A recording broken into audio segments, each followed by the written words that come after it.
మనం ఆనాడు కష్టపడి టిమ్స్ హాస్పిటల్ కడితే ఇక ముఖ్యమంత్రి గారు పోయి రిబ్బన్లు కట్ చేస్తా ఉన్నాడు. ఆయన జేబులో కత్తెర పెట్టుకొని తిరుగుతా ఉన్నాడు ముఖ్యమంత్రి గారు. పాపం జేబులో కత్తెర పెట్టుకొని తిరుగుతున్నట్టే జేబు దొంగ అనుకునేరు. ఆయన జేబు దొంగ కాదు, గజ దొంగ. జేబు దొంగలు పాపం చిన్న చిన్న దొంగతనాలు చేస్తారు. ఈయన మామూలు దొంగ కాదు, దండుపాలెం బ్యాచ్ కు నాయకుడు. కాబట్టి ఆయన ఆ జేబులో కత్తెర పెట్టుకొని ఎక్కడ మనం కట్టిన ఫ్లైఓవర్ ఉంటే అక్కడ పోయి రిబ్బన్ కట్ చేస్తాడు. ఎక్కడ మనం కట్టిన బిల్డింగ్లు, టిమ్స్ హాస్పిటల్ లాంటి బిల్డింగ్లు ఉంటే వాటికి రిబ్బన్లు కట్ చేస్తాడు. మనం కట్టిన డబుల్ బెడ్రూమ్ ఇళ్లకు పోయి రిబ్బన్లు కట్ చేసి మేమే ఇచ్చినామని చెప్తున్నాడు.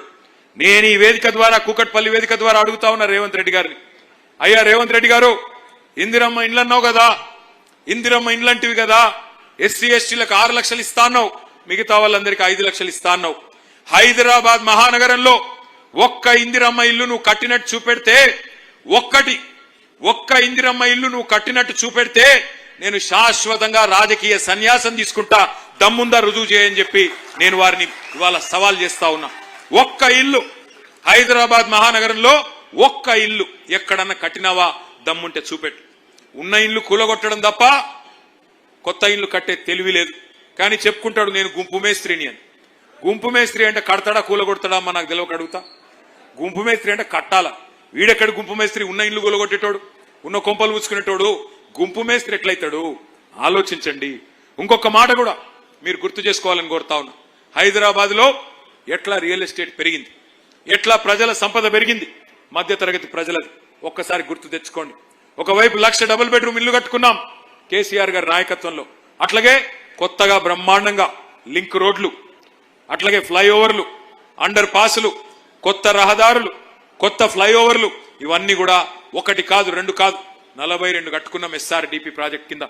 మీ కూకట్పల్లి నియోజకవర్గంలోనే మీ ఎమ్మెల్యే మాధవరం కృష్ణారావు గారి విజ్ఞప్తి మేరకు JNTU ఫ్లైఓవర్ కానీ, అట్లాగే బాలానగర్ ఫ్లైఓవర్ మన కుత్బుల్లాపూర్ కూకట్పల్లి ఇద్దరికి కూడా ఉపశమనం కలిగించే ప్రాంతం, ఎప్పటి నుంచో మీరు ఎదురు చూస్తున్న బాలానగర్ ఫ్లైఓవర్ కానీ, అండర్ పాస్లు కానీ, ఇవన్నీ కూడా నిర్మాణం చేసుకున్నాం. మంచినీళ్ళ సమస్య పరిష్కారం చేసుకున్నాం, రహదారులు విస్తరించుకున్నాం, మెట్రో నిర్మాణం చేసుకున్నాం. చక్కగా అభివృద్ధి పదంలో ముందుకు తీసుకొని పోతా ఉంటే అప్పుడు మరి మన వాళ్ళు రియల్ ఎస్టేట్ చేసుకునే బిల్డర్లు గాని, చిన్న చిన్న ప్లాట్లు కొనుక్కునే మధ్యతరగతి ప్రజలు గాని అందరి సంపద పెరిగింది. మరి వాళ్ళు ఏం జరుగుతా ఉంది రియల్ ఎస్టేట్ లో? 2.5 ఏళ్లు దరిద్రం వచ్చి కూర్చున్నట్టు కాంగ్రెస్ వచ్చి నెత్తిన కూర్చున్నది. దేశం మొత్తం వదిలించుకున్నది కాంగ్రెస్ అనే దరిద్రాన్ని. దేశం మొత్తం ఏ రాష్ట్రంలో కాంగ్రెస్ ను దగ్గర తీసుకోవడానికి కూడా ఇష్టపడట్లేదు. పక్కనున్న ఆంధ్రప్రదేశ్ వాళ్ళు అయితే దాన్ని పాతి పెట్టినారు. కానీ మన రాష్ట్రంలో ఏమైందో ఏమో మన వాళ్ళకి. హైదరాబాద్ వాళ్ళు మీరు కరెక్ట్ గానే ఓట్లేసింది, మీరు నమ్మలేదు దొంగ కాంగ్రెస్ ను. కుకట్పల్లి వాళ్ళు అయితే అసలే నమ్మలేదు. 72,000 ఓట్ల మెజారిటీతో మీ ఎమ్మెల్యే గారికి 54% ఓట్లిచ్చి రాష్ట్రంలోనే highest percentage votes, highest majority మా తమ్ముడు వివేకానంద్కి వస్తే 85,000, మీకు హైయెస్ట్ పర్సెంటేజ్ వచ్చింది. ఎప్పుడు కృష్ణన్న పంచాయతీ పెట్టుకుంటాడు నాతో, వివేక్ హైయెస్ట్ మెజారిటీ అంటే అరే పర్సెంటేజ్ చూడన్నా నువ్వు అంటాడు.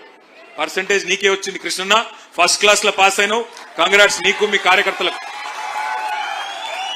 మనమేమో ఆ పని చేసినాం, ప్రజల మనసు గెలుచుకున్నాం. వీళ్ళేమో దొంగ కార్డులు పట్టుకొని గ్యారంటీ కార్డులను పట్టుకొని పాపం ఊర్లలో పోయి అందరు కొంపలు ముంచింది. నేను చెప్పిన ఆ రోజే కేసీఆర్ గారు ₹1,00,000 ఆడపిల్ల పెళ్లికిచ్చి 15 లక్షల మంది పేదింటి ఆడబిడ్డల పెళ్లిళ్లు కళ్యాణ లక్ష్మి షాదీ ముబారక్ పేరు మీద చేయిస్తే ఈ దొంగ కాంగ్రెస్ వాళ్ళు వచ్చి లక్ష్యం సరిపోతుంది, తులం బంగారం ఇస్తామన్నారు. నేను ఆ రోజే చెప్పిన, తిరిగి చెప్పిన. పెద్ద ఆయన కేసీఆర్ గారు కూడా చెప్పినారు, మోసపోతే గోసపడతారు, బాధపడతారు, మోసపోకండి, అది మంచి పార్టీ కాదు కాంగ్రెస్ పార్టీ అని. పెద్ద ఆయన కేసీఆర్ గారు పెద్ద మనిషి కాబట్టి మర్యాదగా చెప్పిండు. నేనేం చెప్పినా అంటే వీళ్ళు బంగారం ఇచ్చే బ్యాచ్ కాదు, పుస్తల తాడెత్తుకపోయే దొంగల బ్యాచ్, ఇది నమ్మకండి అని చెప్పిన నేను. కానీ కొంతమంది దురదృష్టవశాత్తు వాళ్ళు నమ్మడం జరిగింది. నమ్మిన పాపానికి ఈ రోజు ఎట్లా ఉందో పరిస్థితి మా ఆడకూతురులందరికీ రాష్ట్రంలో కనబడతానే ఉన్నది. ఇలా రియల్ ఎస్టేట్ రంగం ఎట్లా కుదేలైపోయింది అంటే నిన్నటికి నిన్న ఇందిరా పార్క్ దగ్గర ఆ సెంట్రింగ్ వర్కర్స్ ఉంటారు, హమాలీలు ఉంటారు, వారందరు సెంట్రింగ్ వర్కర్లు. వాళ్ళు పాపం ఎంతో కష్టపడి నిర్మాణ రంగంలో రాత్రనక పగలనక ఎండాకాలం లేదు వానకాలం లేదు పనిచేస్తూ ఉంటారు. వాళ్ళందరూ లక్షలాది మంది ఇలా లబోదిబోమని మొత్తుకుంటున్నారు. నిన్న కృష్ణారావు గారు, మా తలసాని శ్రీనివాస్ యాదవ్ గారు, మా గౌరవ ఎమ్మెల్యేలు ముగ్గురు నలుగురు పోయి వాళ్ళకు ధైర్యం చెప్పొచ్చినారు.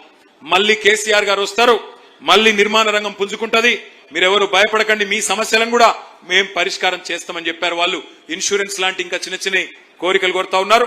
నేను సెంటరింగ్ వర్కర్స్ కూడా చెప్తా ఉన్నా, అదే విధంగా గృహ నిర్మాణ రంగంలో పనిచేసే ప్రతి కార్మికుడికి నేను చెప్తా ఉన్నా, మీకు మళ్ళీ అండగా ఉండేది ఈ గులాబీ జెండానే, తప్పకుండా మిమ్మల్ని కడుపులో పెట్టుకుని కాపాడుకుంటామనే మాట కూడా నేను విజ్ఞప్తి చేస్తా ఉన్నా.